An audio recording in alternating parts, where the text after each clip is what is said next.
ओम शांति। आज 16 सितंबर 2025 के मंगलवार के प्रातः मीठी मीठी मधुवन मुरली के बाप दादा के मधुर ईश्वरीय महावाक्य सुनते हैं। मीठे मीठे प्यारे प्यारे बाप दादा ने कहा, मीठे बच्चे तुम हो रूहानी पंडे, तुम्हें सबको शांति धाम अर्थात अमरपुरी का रास्ता बताना है। मीठे बच्चे तुम हो सच्चे सच्चे रूहानी पंडे, तुम्हें सबको शांति धाम अर्थात अमरपुरी का रास्ता बताना है। प्रश्न है, तुम बच्चों को कौन सा नशा है, उस नशे के आधार पर कौन से निश्चय के बोल बोलते हो। तुम बच्चों को कौन सा नशा है जिसके आधार पर तुम निश्चय से बोल बोलते हो। उत्तर है, तुम बच्चों को यह नशा है कि हम बाप को याद कर जन्म जन्मांतर के लिए पवित्र बनते हैं। तुम निश्चय से कहते हो कि भल कितनी भी विघ्न पड़ें, लेकिन स्वर्ग की स्थापना तो ज़रूर होनी ही है। नई दुनिया की स्थापना और पुरानी दुनिया का विनाश होना ही है। यह बना बनाया ड्रामा है, इसमें संशय की कोई बात नहीं है। ओम शांति। रूहानी बच्चों प्रति रूहानी बाप समझा रहे हैं, तुम जानते हो हम आत्मा हैं। इस समय हम रूहानी पंडे बने हैं, बनते भी हैं और बनाते भी हैं। पंडे रास्ता दिखाने वाले, औरों को भी खुद भी और दूसरों को भी रास्ता दिखाते हैं। यह बातें अच्छी रीति धारण करो। माया का तूफान बुला देता है। रोज़ सुबह शाम यह विचार करना चाहिए, यह अमूल्य रतन अमूल्य जीवन के लिए रूहानी बाप से मिलते हैं। तो रूहानी बाप समझाते हैं, बच्चों तुम अभी रूहानी पंडे व गाइड्स हो। मुक्ति धाम का रास्ता बताने के लिए यह है सच्ची सच्ची अमर कथा अमरपुरी में जाने की। अमरपुरी में जाने के लिए तुम पवित्र बन रहे हो। अपवित्र भ्रष्टाचारी आत्मा अमरपुरी में कैसे जाएगी। मनुष्य अमरनाथ की यात्रा पर जाते हैं। स्वर्ग को भी अमरनाथ पुरी कहते हैं। तो अमरनाथ पुरी स्वर्ग को कहते हैं। तो अमरनाथ की यात्रा सच्ची कौन कर रहा, जो वहाँ जा सकता है। जो इस समय परमात्मा जो कथा सुना रहा है वो सुन रहा है। अमर कथा वहाँ पहाड़ पे थोड़ी होती है। तुम सब आत्माएं अमरपुरी में अब जा रही हो। वह है आत्माओं की अमरपुरी परम धाम। फिर अमरपुरी में आते हो शरीर के साथ। वहाँ कौन ले जाता है? परम पिता परमात्मा सभी आत्माओं को ले जाते हैं।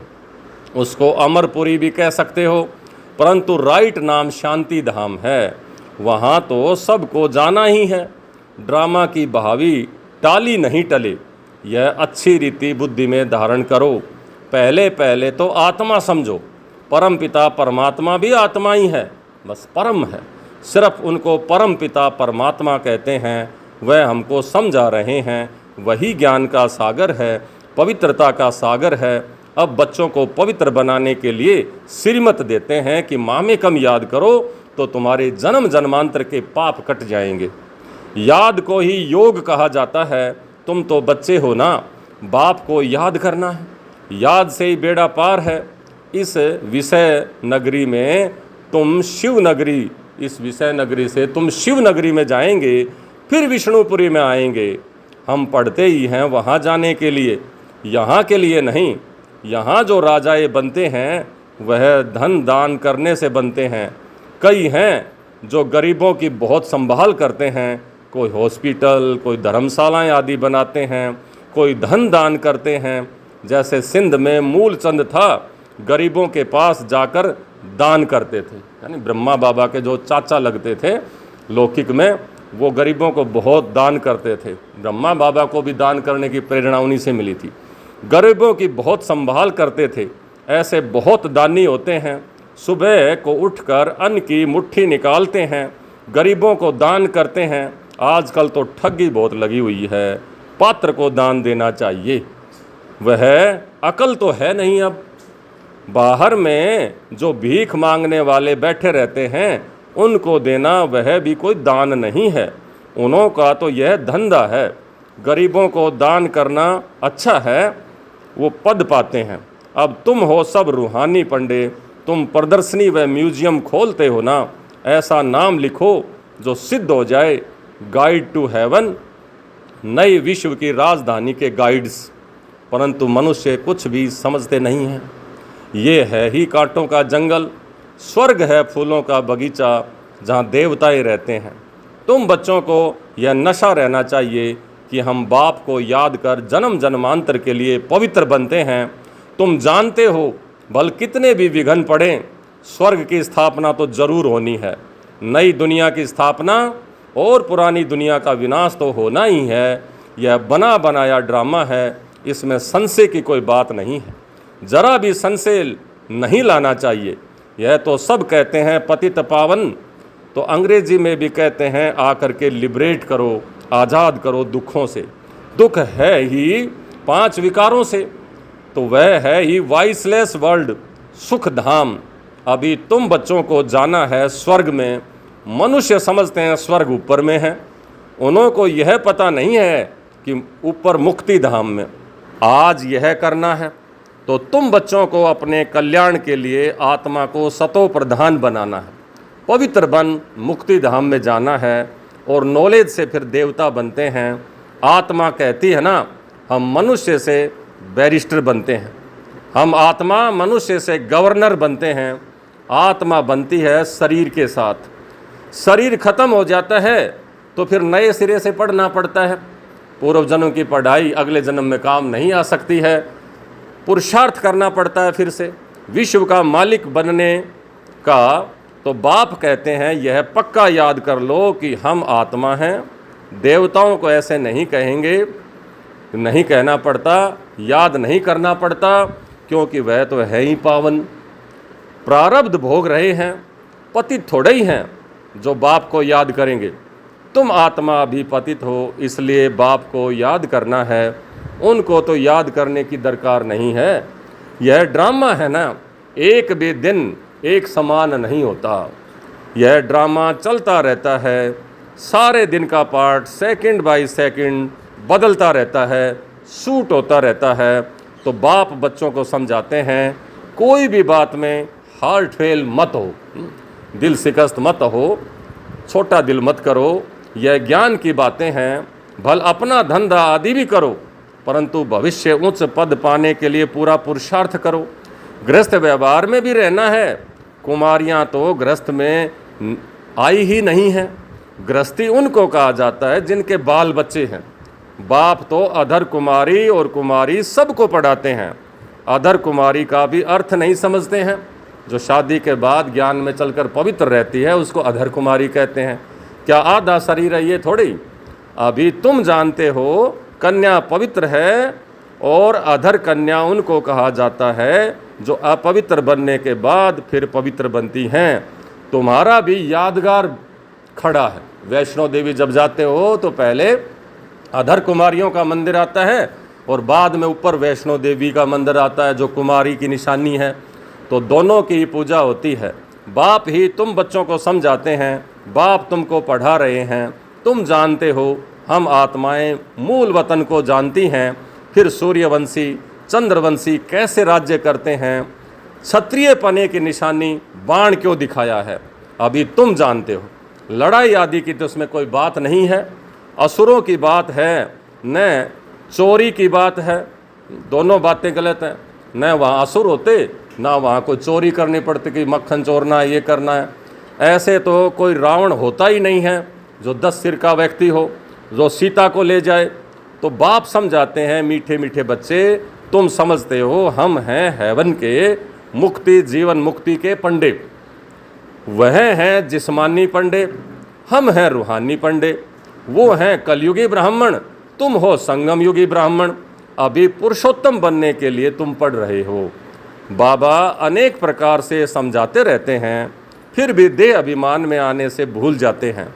मैं आत्मा हूँ, बाप का बच्चा हूँ, वह नशा नहीं रहता है। जितना याद करते रहेंगे उतना देह अभिमान टूटता जाएगा। अपनी संभाल करते रहो। देखो हमारा देह अभिमान टूटा है, हम अभी जा रहे हैं, फिर हम विश्व के मालिक बनेंगे। हमारा पार्टी हीरो हीरोइन का है। हीरो हीरोइन नाम तब पड़ता है जब कोई विजय पाते हैं। तुम विजय पाते हो तब तुम्हारा हीरो हीरोइन का नाम पड़ता है। अभी विकारों पर विजय पाते हो और फिर उसके बदले बादशाही पाते हो, तो इसलिए ये हीरो हीरोइन नाम दे देते हैं। समय इस समय से पहले तो नहीं था ना। हारने वाले को हीरो हीरोइन नहीं कहेंगे। तुम बच्चे जानते हो हम अभी जाकर हीरो हीरोइन बनते हैं। लक्ष्मी नारायण इस विश्व के सबसे बड़े हीरो हीरोइन हैं। तुम्हारा पार्ट ऊंचे से ऊंचा है। कौड़ी और हीरे का तो बहुत फर्क है। कोई कितने भी लखपति व करोड़पति हों, परंतु तुम जानते हो ये सब तो विनाश हो जाएंगे। तुम आत्माएं धनवान बनती जाती हो, बाकी सब दिवाले में जा रहे हैं। यह सब बातें धारण करनी है, निश्चय में रहना है। यहाँ नशा चढ़ता है, बाहर जाने से नशा उतर जाता है। यहाँ की बात यहाँ ही रह जाती है। बाप कहते हैं बुद्धि में रहे कि बाप हमको पढ़ा रहे हैं। जिस पढ़ाई से हम मनुष्य से देवता बन जाएंगे, इसमें तकलीफ़ की कोई बात नहीं है। धंधे आदि में भी कुछ टाइम निकाल याद कर सकते हो, यह भी अपने लिए धंधा है। छुट्टी लेकर के जाए बाबा को याद करो। यह कोई झूठ तो नहीं बोलते हैं। सारा दिन ऐसे ही थोड़े गंवाना है। हम भविष्य का तो कुछ ख्याल करें। युक्तियाँ बहुत हैं। जितना हो सके टाइम निकाल बाप को याद करो। शरीर निर्वाह के लिए धंधा आदि भी भले करो। हम तुमको विश्व का मालिक बनने की बहुत अच्छी राय देते हैं। तुम बच्चे भी सबको राय देने वाले ठहरे। वजीर राय के लिए होते हैं ना। तुम एडवर्टाइज़र हो। सबको मुक्ति, जीवन मुक्ति कैसे मिले इस जन्म में वह रास्ता बताते हो। मनुष्य स्लोगन आदि बनाते हैं तो दीवार में ऊपर लगा देते हैं। जैसे तुम लिखते हो बी होली एंड बी राजयोगी, परंतु इनसे समझेंगे नहीं। अभी तुम समझते हो हमको बाप से यह वर्षा मिल रहा है, मुक्ति का भी वर्षा है। मुझे तुम पतित पावन कहते हो, मैं आकर राय देता हूँ पावन बनने की। तुम भी एडवर्टाइज़र हो। मुक्ति धाम में कोई भी जा नहीं सकते जब तक बाप एडवर्टाइज़ न करे। बाप ये विज्ञापन ना दे कि मैं आ गया हूँ, अब स्वर्ग स्थापन होने वाला है, नरक जाने वाला है, तो तब तक बाबा कहता है किसी को पता भी ना चले कि ये कार्य हो रहा है। और अब तुम्हें पता चला है, तुम्हें और आगे एडवर्टाइज़ करनी है ताकि सबको पता चले। तो श्री अर्थात श्रेष्ठ से श्रेष्ठ मत जो शिव बाबा की ही है। आत्माओं की श्रीमत, अब आत्माओं को श्रीमत मिलती है शिव बाबा की। पाप आत्मा पुण्य आत्मा कहा जाता है ना। पाप शरीर तो नहीं कहते। आत्मा शरीर से पाप करती है, इसलिए पाप आत्मा कहा जाता है। शरीर बिगर आत्मा न पाप कर सकती न पुण्य कर सकती। तो जितना हो सके विचार सागर मंथन करो। टाइम तो बहुत है। टीचर व प्रोफेसर हैं तो उसको भी युक्ति से यह रूहानी पढ़ाई पढ़ानी चाहिए जिससे कल्याण हो। बाकी इस जिस्मानी पढ़ाई से क्या होगा। हम यह पढ़ते हैं, पढ़ाते हैं, बाकी थोड़े दिन हैं, विनाश सामने खड़ा है, अंदर उछल आती रहेगी। कैसे मनुष्यों को रास्ता बताएं। एक बच्चे का पेपर मिला था जिसमें गीता के भगवान की बात पूछी गई थी, तो उसने लिख दिया गीता का भगवान शिव है, तो उसको नापास फेल कर दिया।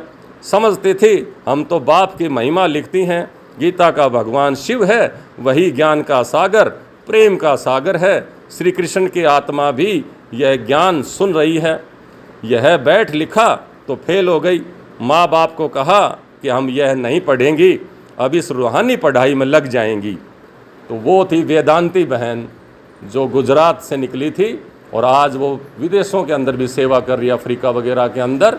तो वेदांती बहन ने जब उनका ये पेपर था उसमें ये पूछा गया था फिलोसफी का पेपर, तो गीता का भगवान कौन है उसके बारे में लिखी है। तो उन्होंने शिव बाबा की सारी बातें लिख दी कि शिव बाबा गीता का भगवान है और कैसे कैसे वो स्वर्ग की स्थापना करते हैं। तो लोगों को तो पता नहीं था, प्रोफेसर ने उसको फेल कर दिया। तो बाबा कहता है कि फिर उस बच्ची ने वो पढ़ाई छोड़ के इस रूहानी पढ़ाई में लगी और पूरी तरह समर्पित होकर के आज कितनी आत्माओं का कल्याण करने के निमित्त बनी हुई है। तो बच्ची भी बड़ी फर्स्ट क्लास है। पहले ही कहती थी कि हम ऐसा लिखूंगी कि नापास हो जाऊं और फिर मुझे यही सेवा में लगने का मौका मिल जाए। परंतु सच तो लिखना है ना, तो सच लिखने से घबराई नहीं, आगे चल कर के तो ज़रूर समझेंगे बरोबर इस बच्ची ने जो लिखा था वह सही था, सत्य है। जब प्रभाव निकलेगा तो प्रदर्शनी अथवा म्यूजियम में उनको बुलाएंगे तो पता चलेगा और बुद्धि में आएगा यह तो राइट बात है। ढेर के ढेर मनुष्य आते हैं तो विचार करना है, ऐसा करें जो मनुष्य झट समझ जाएं कि यह कोई नई बात नहीं है। कोई न कोई ज़रूर समझेंगे। जो यहाँ के होंगे तुम सबको रूहानी रास्ता बताते हो, बेचारे कितने दुखी हैं, उन सब के दुख कैसे दूर करें। खिटपिट तो बहुत है ना, एक दो के दुश्मन बनते हैं तो कैसे खलास कर देते हैं। अब बाप बच्चों को अच्छी रीति समझाते रहते हैं, माताएं तो बेचारी अबोध होती हैं, कहती हैं हम पढ़ी लिखी नहीं हैं। अरे बाप कहते हैं नहीं पढ़े तो वो और भी अच्छा है, व्यर्थ की बातें तुम्हारी बुद्धि में नहीं भरी हैं। वेद शास्त्र जो कुछ भी पढ़े हैं वो तो सब यहाँ भूलना है। अभी मैं जो सुनाता हूँ वह सुनो, भगवान जो सिर मत देते हैं उससे ऊपर कोई भी मत नहीं है। अब बाबा कहता है वो सुनो, समझाना चाहिए। सदगति निराकार परमपिता परमात्मा बिगर कोई कर न सके। मनुष्यों में ज्ञान ही नहीं है तो वह फिर सदगति कैसे कर सकते हैं। सदगति दाता ज्ञान का सागर है, वह है ही एक। मनुष्य ऐसा थोड़ी कहेंगे, जो यहाँ के होंगे वही समझने की कोशिश करेंगे। एक भी कोई बड़ा आदमी निकल पड़े तो आवाज़ हो जाएगा। गायन है तुलसीदास, गरीब की कोई न सुने बात। तो सर्विस की युक्तियाँ तो बाबा बहुत बतलाते हैं, बच्चों को अमल में लाना चाहिए। अच्छा मीठे मीठे सिकली दे बच्चों प्रति, मात पिता बाप दादा का याद प्यार और गुड मॉर्निंग। रूहानी बाप की रूहानी बच्चों को नमस्ते। हम रूहानी बच्चों की रूहानी बाप दादा को याद प्यार, गुड मॉर्निंग और नमस्ते। धारणा के लिए मुख्य सार, पहला धंधा आदि करते भविष्य उच्च पद पाने के लिए याद में रहने का पूरा पुरुषार्थ करना है। यह ड्रामा सेकंड बाय सेकंड बदलता रहता है, इसलिए कभी कोई सीन देखकर हार्ट फेल नहीं होना है, दिल से हार नहीं माननी है। दूसरा, यह रूहानी पढ़ाई पढ़कर दूसरों को भी पढ़ानी है, सबका कल्याण करना है। अंदर यही उछल आती रहे कि हम कैसे सबको पावन बनने की एडवर्टाइज करें, घर का रास्ता बताएं। आज का वरदान, सर्व संबंधों के सहयोग की अनुभूति द्वारा निरंतर योगी सहज योगी भवै। सर्व संबंधों के सहयोग की अनुभूति द्वारा निरंतर योगी सहज योगी भवै। हर समय बाप के भिन्न भिन्न संबंधों का सहयोग लेना अर्थात अनुभव करना ही सहज योग है। बाप कैसे भी समय पर संबंध निभाने के लिए बंधे हुए हैं। सारे कल्प में अभी ही सब अनुभवों की खान प्राप्त होती है, इसलिए सदा सर्व संबंधों का सहयोग लो और निरंतर योगी सहज योगी बनो, क्योंकि जो सब संबंधों की अनुभूति वह प्राप्ति में मगन रहता है वह पुरानी दुनिया के वातावरण से सहज ही उपराम हो जाता है। आज का स्लोगन, सर्व शक्तियों से संपन्न रहना यही ब्राह्मण स्वरूप की विशेषता है। सर्व शक्तियों से संपन्न रहना यही ब्राह्मण स्वरूप की विशेषता है। आज के अव्यक्त इशारे, अब लगन की अगन को प्रज्वलित कर योग को ज्वाला रूप बनाओ। तपस्वी मूर्त का अर्थ है तपस्या द्वारा शांति की शक्ति के किरणें चारों ओर फैलती हुई अनुभव में आएं। यह तपस्वी स्वरूप औरों को देने का स्वरूप है। जैसे सूर्य विश्व को रोशनी की और अनेक विनाशी प्राप्तियों की अनुभूति कराता है, ऐसे महान तपस्वी आत्माएं ज्वाला रूप शक्तिशाली याद द्वारा प्राप्ति की किरणों की अनुभूति कराती हैं। ओम शांति। तो ये थी बाबा की आज की मुरली।